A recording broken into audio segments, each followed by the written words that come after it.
Bonjour tout le monde et bienvenue sur la chaîne Math Inter. Dans cette vidéo, nous allons traiter la première série des exercices sur la continuité, la dérivabilité, le théorème des valeurs intermédiaires et les fonctions réciproques. Alors, cette série contient plusieurs exercices dans lesquels on va étudier la continuité en un point, la continuité sur un intervalle, calculer des limites, étudier les variations d'une fonction, utiliser le théorème des valeurs intermédiaires pour trouver des solutions d'une équation f de x égale à 0, utiliser la dichotomie pour trouver plus de précision ou bien un encadrement plus précis pour ces solutions et étudier aussi les fonctions réciproques et déterminer leurs expressions. Commençons alors par le premier exercice. On a une fonction ici, définie par f de x égale 2x carré plus 3x moins 14 sur x carré moins x moins 2 pour x différent de moins 1 et x différent de 2. Bien sûr, on a éliminé ces deux valeurs tout simplement parce qu'il annule le dénominateur. Mais on peut les définir f au point moins 1 et 2 d'une façon isolée. Voilà, donc on a donné f de moins 1 égale à 3 et f de 2 égale 11 sur 3. Dans la première question, on doit étudier la continuité de f au point 2 et dans la deuxième, on va étudier la continuité au point moins 1. Bien.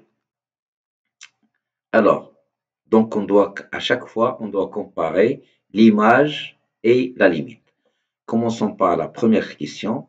L'image, c'est f de 2 égale à 11 sur 3. Nous allons calculer maintenant la limite.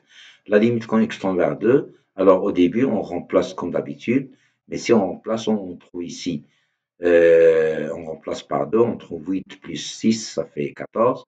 Bon, 14, c'est 0 au numérateur. Et au dénominateur, on va trouver 4 moins 2, ça donne aussi un 0 au dénominateur, c'est-à-dire que vous avez 0 sur 0, c'est une forme indéterminée. Donc, on n'a qu'à factoriser parce qu'on a ici une fonction rationnelle, un polynôme divisé par un polynôme. Donc, la limite quand x tend vers 2 de f de x égale la limite de l'expression qu'on a, mais on va factoriser le numérateur et le dénominateur par x moins 2, parce que les deux polynômes s'annulent pour 2. Donc, en simplifiant par x moins 2 en haut et en bas, on va trouver une nouvelle expression qui est 2x plus 7 sur x plus 1.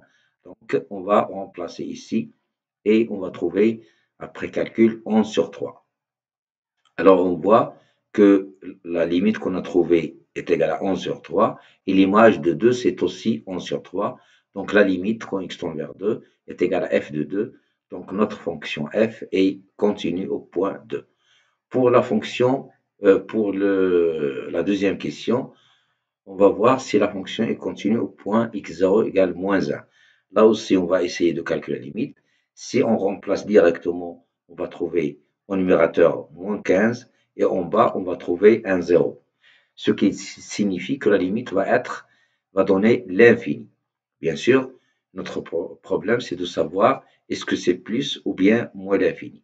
Alors, pour cela, nous allons factoriser le dénominateur parce que c'est le dénominateur qui s'annule. Le numérateur ici ne s'annule pas, c'est moins 15. On ne peut pas le factoriser et on n'a pas besoin de cette factorisation. Donc, x carré moins x moins 2 se factorise par x plus 1 parce que le polynôme s'annule au moins 1 et ça donne x plus 1 facteur de x moins 2. Bien, donc on peut écrire cette expression d'une autre manière. On va isoler les nombres qui ne donnent pas 0. Le numérateur donne moins 15 et le terme x moins 2, si on remplace par moins 1, ça donne moins 3. Donc, ces deux éléments, 2x carré plus 3x moins 14, x moins 2, ne donnent pas de 0, donc il faut les isoler. Et on trouve ça fois 1 sur x plus 1, c'est le x plus 1 qui s'annule, donc on doit l'isoler. Et comme ça, on va trouver la limite de cette expression, c'est moins 15 sur moins 3, c'est 5. Et la limite de 1 sur x plus 1, alors ça dépend de ce tableau de signes. On est obligé de le faire pour déterminer la limite de 1 sur x plus 1. Bien, quand x tend vers moins 1, moins, on voit sur le tableau que lorsque x tend vers moins 1, moins, c'est-à-dire de ce côté, vous voyez que l'expression x plus 1 s'approche de 0, mais il est négative, c'est-à-dire que c'est 0 moins. Et ça donne 1 sur 0 moins est égal à moins l'infini. Et si x s'approche de moins 1 de l'autre côté, alors x plus 1 elle est positive, il s'approche de 0, c'est-à-dire que la limite quand x tend vers moins 1 plus, de 1 sur x plus 1 est égal à 1 sur 0 plus, c'est plus l'infini. Maintenant, on peut calculer la limite de la fonction f. Quand x tend vers moins 1, moins, tout ça donne 5, et 1 sur x plus 1 donne moins l'infini. Donc la limite, c'est 5 fois moins l'infini que donne moins l'infini. Et la limite de f de x quand x tend vers moins 1 plus, tout ça donne 5, comme on a déjà vu ici. Et 1 sur x plus 1 donne plus infini. Le produit, c'est plus infini. Donc, vous voyez que la limite quand x tend vers moins 1 moins et quand x tend vers moins 1 plus, ça donne l'infini. De toute façon, ni moins l'infini, ni plus infini, on ne peut pas dire que ce sont des nombres, c'est l'infini. Donc, la limite quand x tend vers moins 1 moins, c'est différent de f moins 1 qui est un nombre. Et ça, cette limite, c'est l'infini, ne peut pas être égale à f de moins 1 qui est un nombre.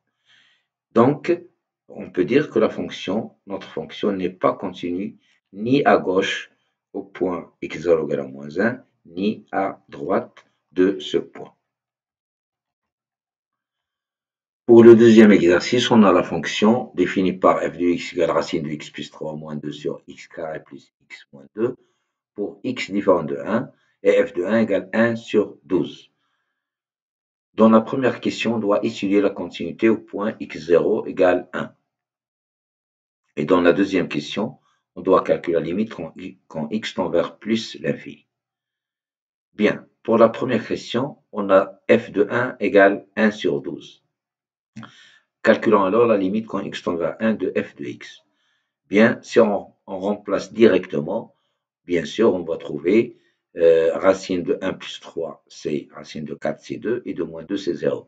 Et ici, vous avez 1 plus 1, c'est 2, moins 2, c'est 0. Donc, on va trouver une forme indéterminée 0 sur 0. Donc, on doit enlever l'indétermination. Pour le dénominateur, vous avez un polynôme ici, et qui s'annule pour 1. Ça veut dire qu'il faut factoriser par x moins 1. Et pour le numérateur, il faut multiplier par le conjugué parce qu'on a ici une racine.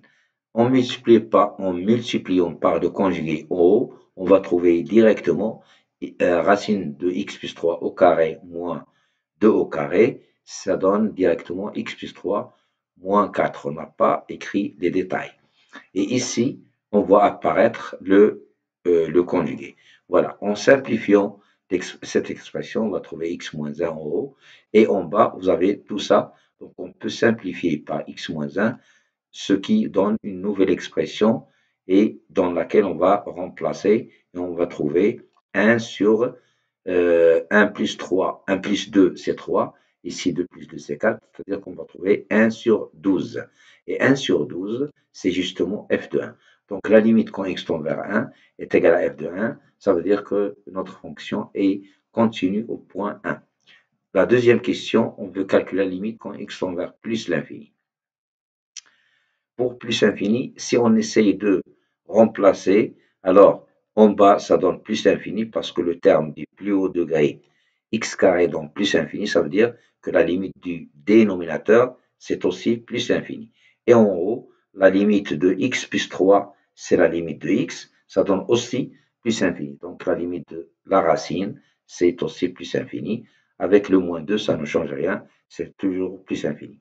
Donc ici, si on essaye de remplacer directement, on va trouver une forme indéterminée plus infini sur plus infini.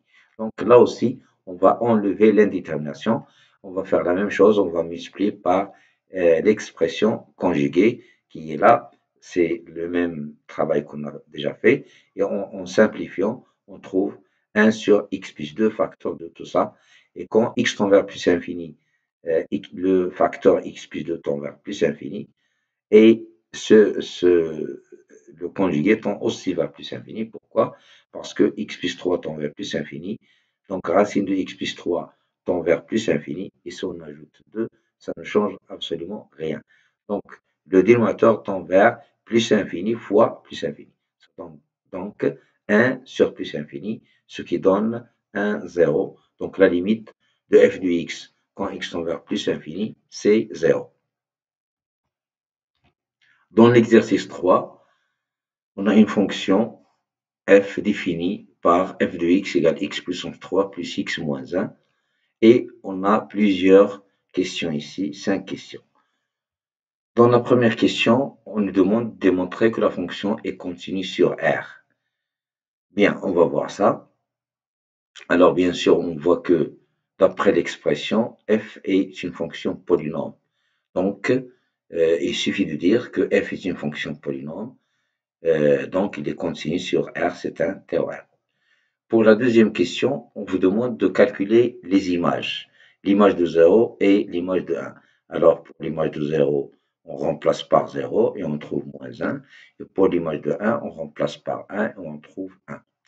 Bien. Et après, on vous demande de calculer la limite en moins l'infini et en plus l'infini.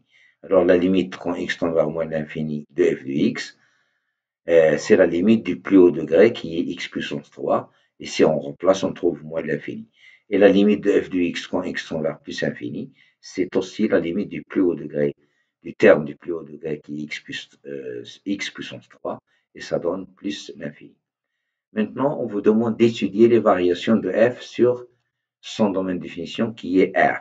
Bien sûr, il faut calculer la fonction dérivée, f' de x. Alors, bien sûr, vous avez ici x puissance 3, f de x égale à x puissance 3 plus x. La dérivée de x puissance 3, c'est 3, on fait descendre de 3, fois x puissance 3 moins 1 qui est 2, donc fois la dérivée de x qui est 1. Donc, la dérivée de x puissance 3, c'est 3x carré. Et la dérivée de x, c'est 1. Et la dérivée de moins 1, c'est 0 parce que c'est une constante. Donc, on voit que la dérivée de f de x, égale 3x carré plus 1, et qui est positif. Et on sait que si la fonction est dérivée est positive ou nulle, en des points isolés, je reprends, si f' de x est positive, alors la fonction est croissante. Donc ici, on a trouvé que f' de x égale à 3x carré, 1 carré fois 3, c'est positif, et plus 1, c'est strictement positif. Donc, la dérivée f' est strictement positive sur R. Donc, f, notre fonction f, est strictement croissante sur R. Donc, on peut donner son tableau de variation. On a vu que la limite en moins l'infini, c'est moins l'infini, et la limite en plus infini, c'est plus infini, et la fonction est croissante. Bon, on peut mettre ici les images qu'on a déjà calculées. L'image de 0, on avait trouvé moins 1, donc on peut mettre ça si on veut, dans notre tableau de variation. Et l'image de 1, c'est 1, c'est pas un problème. Donc, la question suivante, c'est la quatrième question. On vous demande de démontrer que l'équation f de x égale à 0 admet une solution unique dans l'intervalle 0, 1. Bon, alors là, bien sûr, on voit qu'il faut appliquer le théorème des valeurs intermédiaires. Alors, pour appliquer ce théorème, il faut que la fonction soit continue. C'est déjà dit. On a ici la continuité, c'est déjà dit, mais bien sûr, on a une autre condition. On doit trouver la solution dans l'intervalle 0,1. Donc, il faut que l'image de 0 et l'image de 1 soient de signe contraire. C'est déjà fait, c'est déjà calculé. f de 0 égale à moins 1, c'est négatif. Et f de 1, c'est positif. Donc, on a bien le produit des images négatives, ou bien, si vous voulez, les images sont de signe contraire. De plus, on a déjà vu que la fonction est continue parce que c'est une fonction polynôme et elle est strictement croissante d'après le tableau de variation, donc sur R et bien sûr en particulier sur l'intervalle 0,1. Donc d'après le théorème des valeurs intermédiaires, f de x égale 0 admet une solution unique alpha appartenant à l'intervalle 0,1. Bien. Alors maintenant, ça y est, on a montré que l'équation f de x égale à 0 est égale, admet une solution unique alpha située dans l'intervalle 0,1. La quatrième question, on cherche à trouver un encadrement plus précis de alpha. Et ici maintenant, on a trouvé que alpha est situé entre 0 et 1, c'est-à-dire qu'il se trouve dans un intervalle d'amplitude égale à 1, parce que l'amplitude, c'est-à-dire la longueur de l'intervalle, 0 entre 0 et 1, la longueur de l'intervalle c'est 1, 1 moins 0. On veut trouver un intervalle contenant alpha et qui a une amplitude plus petite. Alors là, on utilise ce qu'on appelle la dichotomie. Alors avant de continuer ici, avant de répondre à cette question, on va essayer de faire un petit rappel pour la dichotomie. La dichotomie, c'est une méthode qu'on utilise pour mieux encadrer la solution de l'équation f de x égale 0. Alors si, par exemple, on va essayer d'expliquer sur un exemple ici, si on prend une fonction f continue sur un intervalle, on va prendre ici l'intervalle 1, 3, si on a une fonction continue et monotone, pour pouvoir appliquer le théorème des valeurs intermédiaires, avec f de 1 dans l'intervalle 1, 3, avec f de 1 égale à 2, voilà, f de 1 égale à 2, et f de 3 égale moins 3. On a essayé de schématiser la situation ici. Alors, puisque notre fonction est continue et monotone, on va prendre ici le cas d'une fonction décroissante. Ce n'est qu'un exemple. Bien sûr, d'après le TVI, l'équation admet une solution unique située, alpha, située entre 1 et 3. Mais, bien sûr, on peut avoir plusieurs situations parce qu'on n'a pas la position exacte de alpha. C'est une valeur qui est située entre 1 et 3, c'est tout ce qu'on sait. Donc, on peut avoir, par exemple, ce cas, c'est-à-dire la fonction descend et le couple axe des x ici et au point d'abscisse alpha. Et le alpha, c'est la solution donnée par le théorème des valeurs intermédiaires. Mais on peut avoir, au lieu de cette situation, on peut avoir cette situation, par exemple. Le alpha, le alpha se trouve ici, donc le alpha, il se trouve entre 1 et 3, mais on n'a pas exactement sa position. Donc on peut avoir plusieurs cas, voilà. Mais si on veut maintenant, ce qu'on sait pour alpha, c'est qu'il est situé entre 1 et 3. C'est-à-dire, il appartient à un intervalle de longueur 3 moins 1, de longueur 2, ou bien, si vous voulez, d'amplitude 2. Si on veut obtenir plus de précision, c'est-à-dire, on veut obtenir un autre intervalle contenu, bien sûr, dans l'intervalle 1,3, et qui contient alpha, et qui a une amplitude ou bien une longueur plus petite que 2. Qu'est-ce qu'on fait? Alors, on utilise la méthode de dichotomie qui consiste à prendre le milieu de 1 et 3, ou bien, si vous voulez, la valeur qui se trouve exactement ici au milieu. C'est la valeur 2. Ici, pour la trouver, bien sûr, ça, ici c'est clair, mais en général, pour la trouver, il faut faire la somme sur 2. 3 plus 1, c'est 4, sur 2, c'est 2. Et on calcule son image. On calcule l'image de 2. Alors, si on trouve que l'image de 2, par exemple ici, l'image de 2, c'est moins 1. Bon, je n'ai pas écrit ici 2, j'ai essayé de simplifier la figure pour ne pas la compliquer.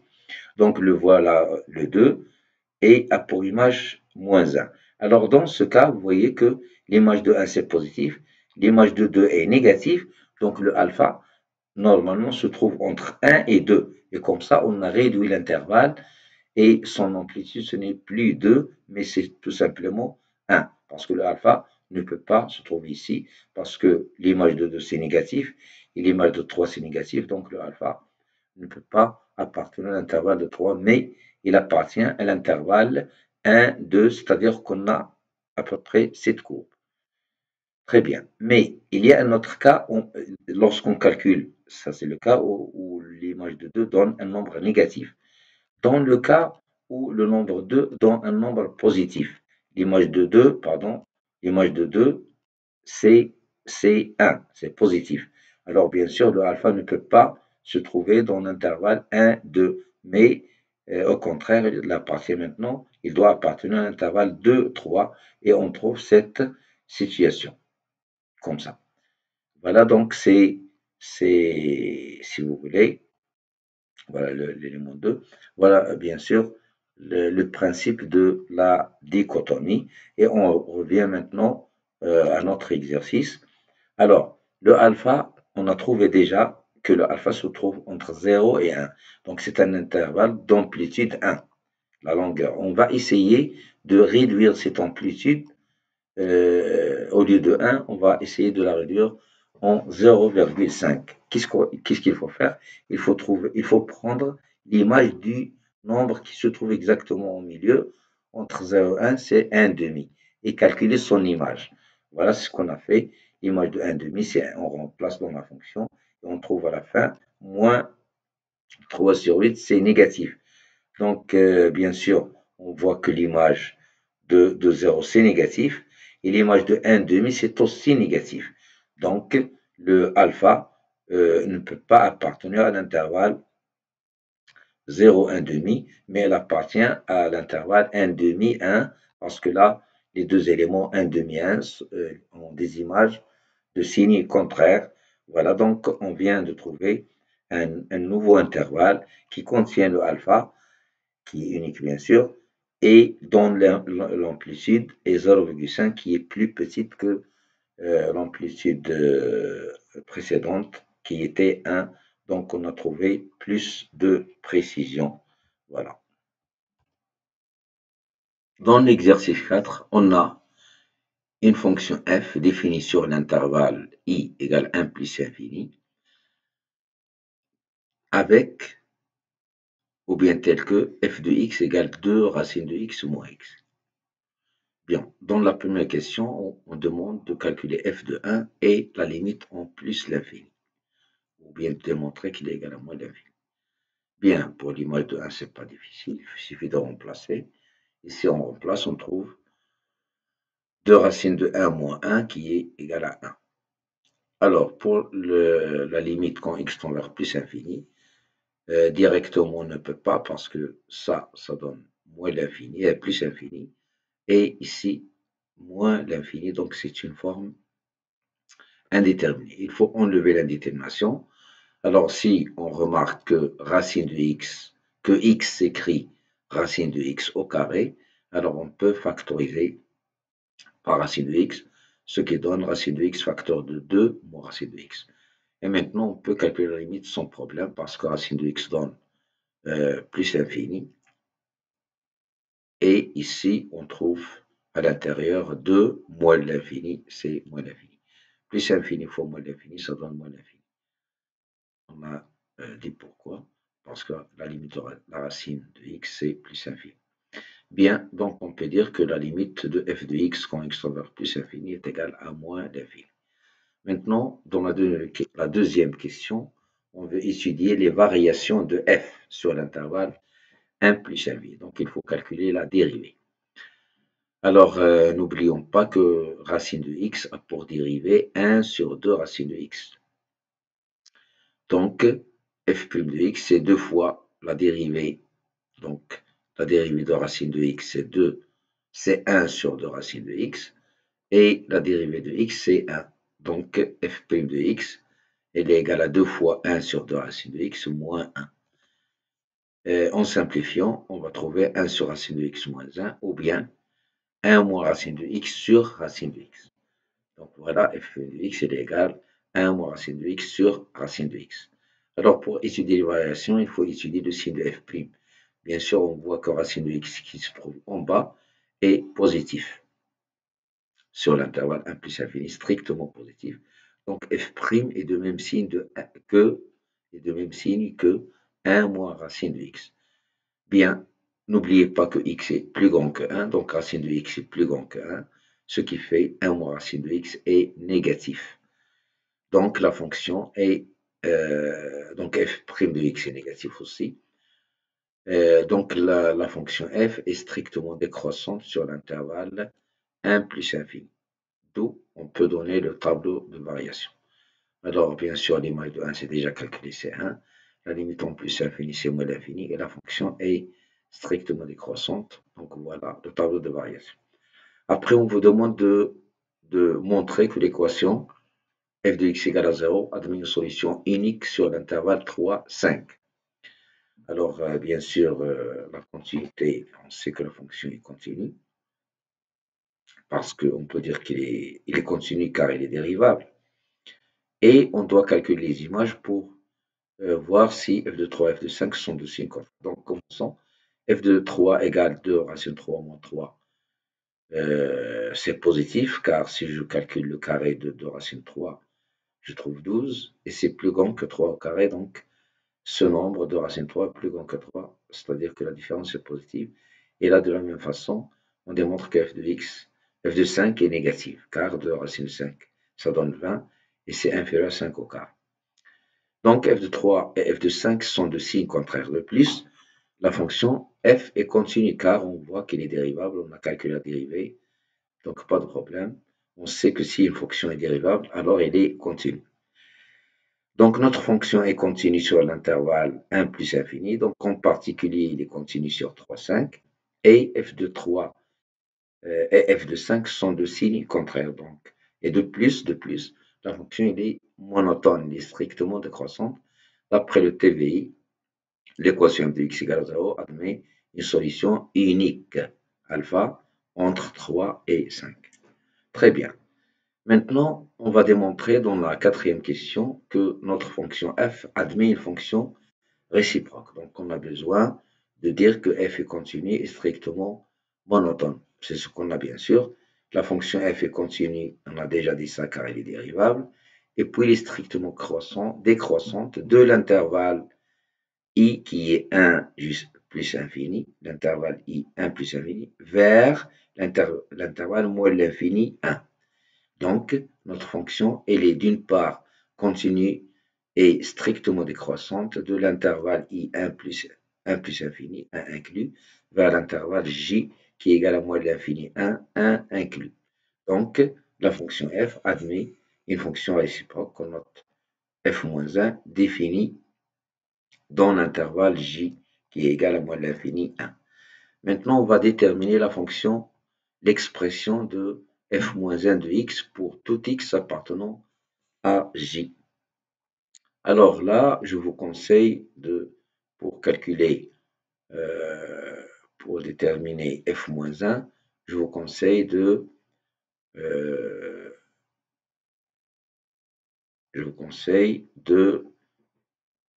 tracer, si vous voulez, ou bien dessiner ce schéma, parce que c'est très très important. Ça aide à préciser l'intervalle dans lequel se trouvent x et y. On a besoin de ça après.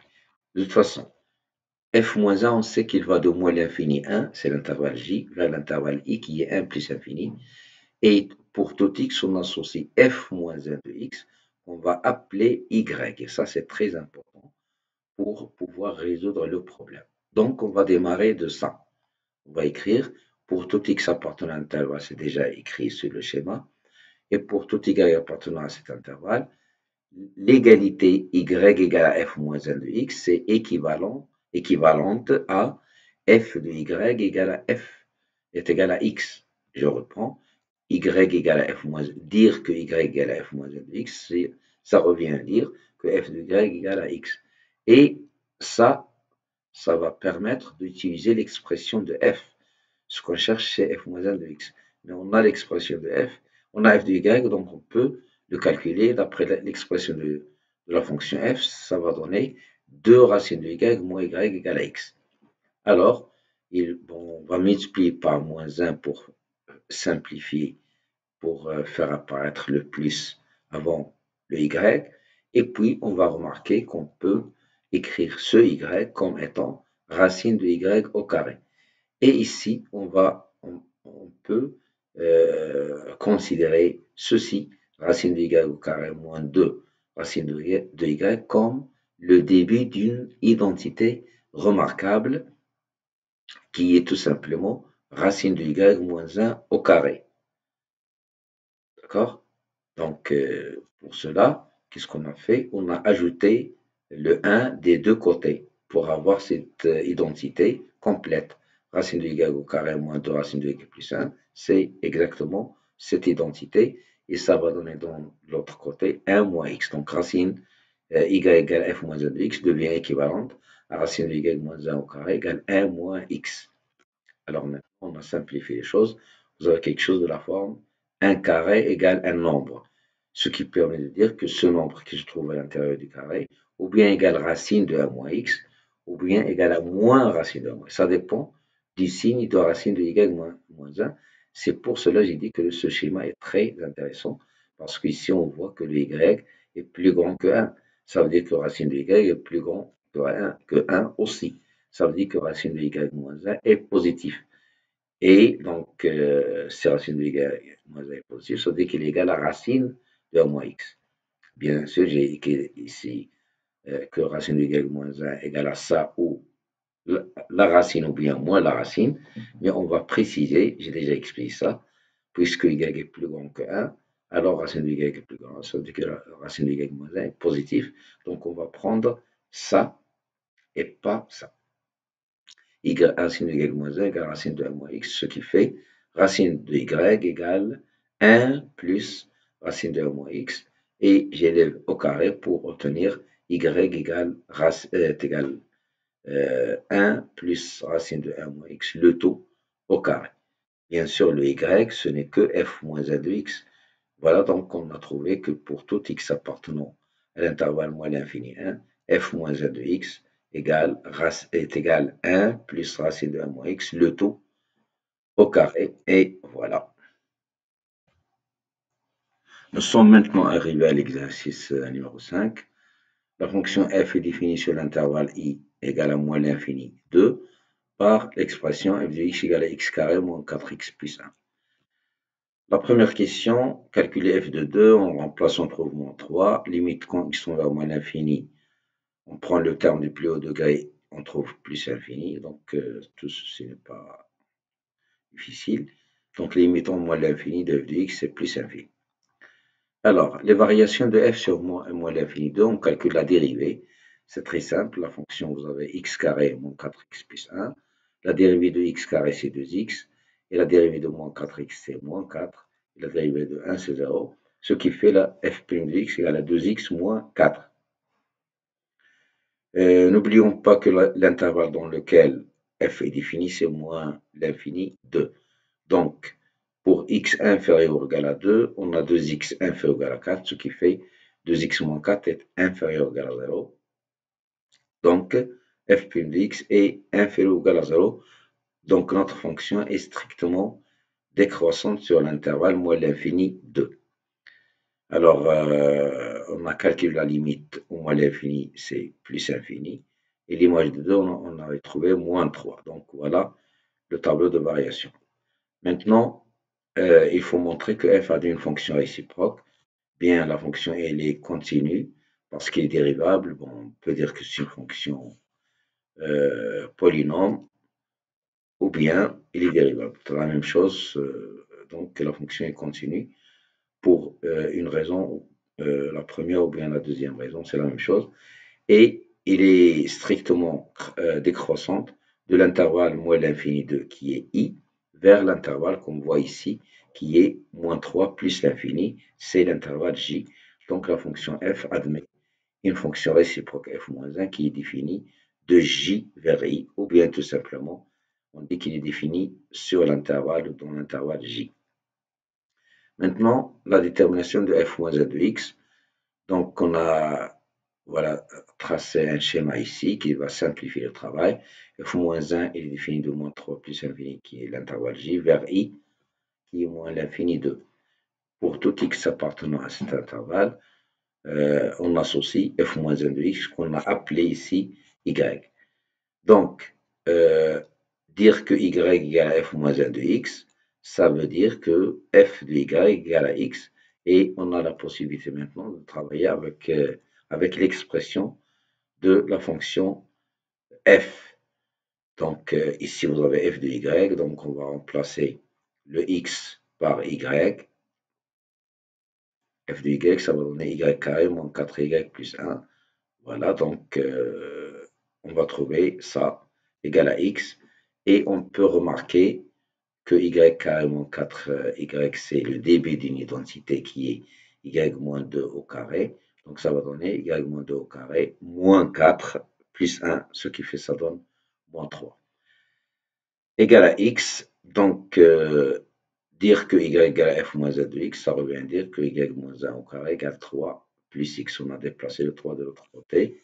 Et ici, vous avez quelque chose de la forme 1 carré égale à un nombre, ce qui fait le nombre y moins 2, ou bien il est égal à plus la racine de ce nombre, ou bien moins la racine. Tout dépend du signe de y moins 2. Et d'après le schéma ici, vous voyez que y se trouve dans l'intervalle moins l'infini 2, c'est-à-dire qu'il est inférieur à 2, ce qui fait y moins 2 est inférieur à 0. Donc, y moins 2 va prendre cette expression et pas celle-là. Voilà, donc dire que y égale à f moins 1 de x, c'est dire que y moins 2 est égal à moins la racine, ce qui fait y égale à 2 plus moins la racine de 3 plus x. Donc pour tout x appartenant à j, qui est moins 3 plus infini, f moins 1 de x égale ceci. Bien, maintenant on va construire la courbe de la fonction f et de la fonction f moins 1. Alors d'après le tableau de variation de f, vous voyez qu'en plus infini ça donne, en moins l'infini ça donne plus infini, et en 2 ça donne moins 3, et elle est décroissante. Bien sûr, on peut prendre quelques images pour tracer la courbe. Voilà.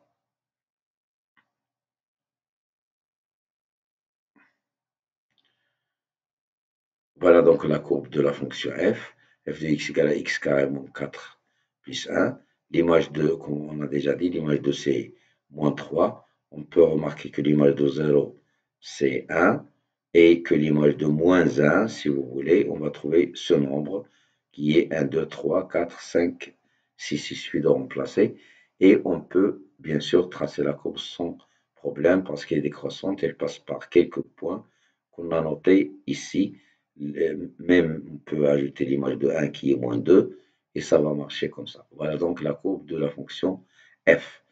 Alors, en ce qui concerne la courbe de la fonction f moins 1, il suffit de tracer le symétrique de la courbe de f par rapport à la première bisectrice qui est la droite qui est tracée ici, delta, d'équation y égale x. Et c'est simple à trouver. Le symétrique de ce point 2 moins 3, ça devient moins 3, 2, donc les coordonnées sont inversées.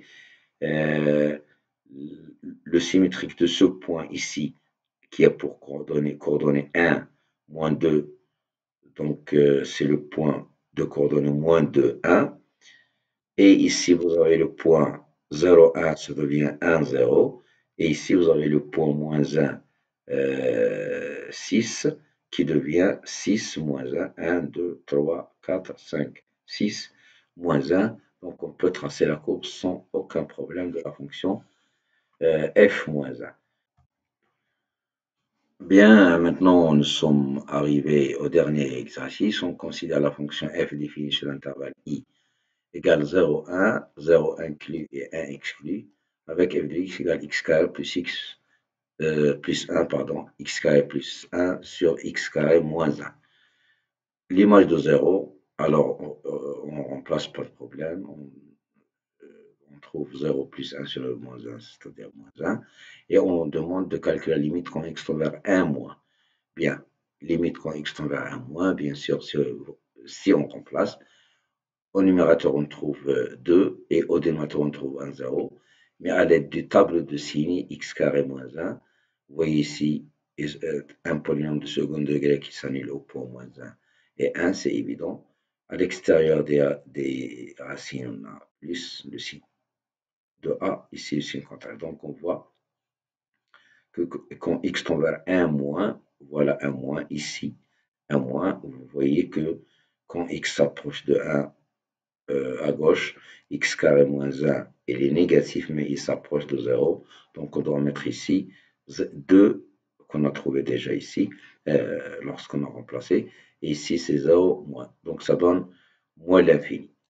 Très bien. Alors maintenant on va passer aux variations. Il faut calculer la dérivée.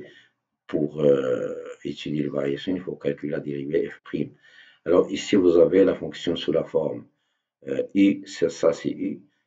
Et la forme U, c'est en haut sur V. Donc, je vous rappelle que la dérivée de U sur V, c'est la dérivée de U' fois V, moins la dérivée de V fois U, sur V carré. V carré. Très bien. Donc, ici, c'est carré. Très bien. Carré, c'est clair. Carré. Très bien. Donc, on va appliquer ça. Vous voyez que U c'est x carré plus 1, donc sa dérivée c'est 2x. Voilà 2x. C'est U' fois V. V c'est ça. V, x carré moins 1, moins. Et ici on doit mettre la dérivée de V. Donc la dérivée de V c'est aussi 2x, parce que la dérivée de moins 1 c'est 0. Et multiplié par U qui est x carré plus 1, voilà, sur V carré. Donc voilà V carré. Donc on simplifie le calcul, c'est pas difficile.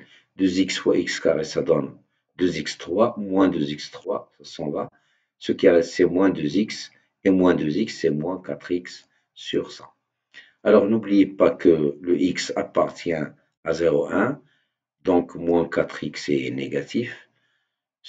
Et on sait que le carré est strictement positif parce que x n'est pas égal à 1, ne peut pas prendre la valeur 1. Donc, ce qui fait f' de x est négatif sur l'intervalle 0,1. Ça veut dire que notre fonction est strictement décroissante sur l'intervalle i égale 0,1. Donc, on peut dresser le tableau de variation. Le voilà. L'image de 0, c'est moins 1. La limite quand x tend vers 1 moins, ça donne moins l'infini. Et notre fonction est décroissante. Donc voilà le tableau de variation. C'est bon. On va prouver maintenant que f admet une fonction réciproque. Donc on va parler de continuité. Notre fonction est continue car on vient de voir qu'il est dérivable.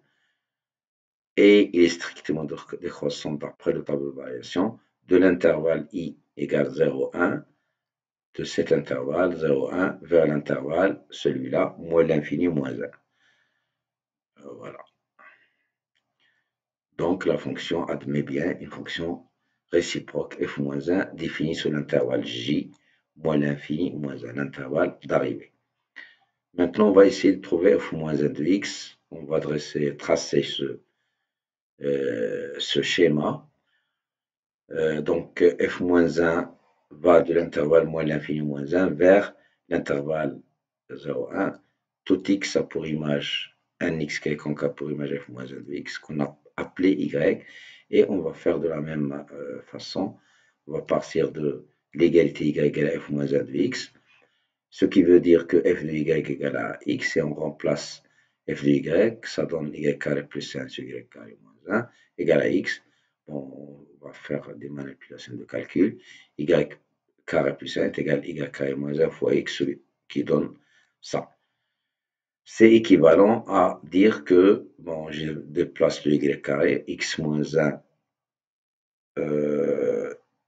entre parenthèses fois y carré égale à x plus 1, ce qui fait y carré égale à x plus 1 sur x plus 1 sur x moins 1. Alors n'oubliez pas, ici d'après le schéma, le y est positif.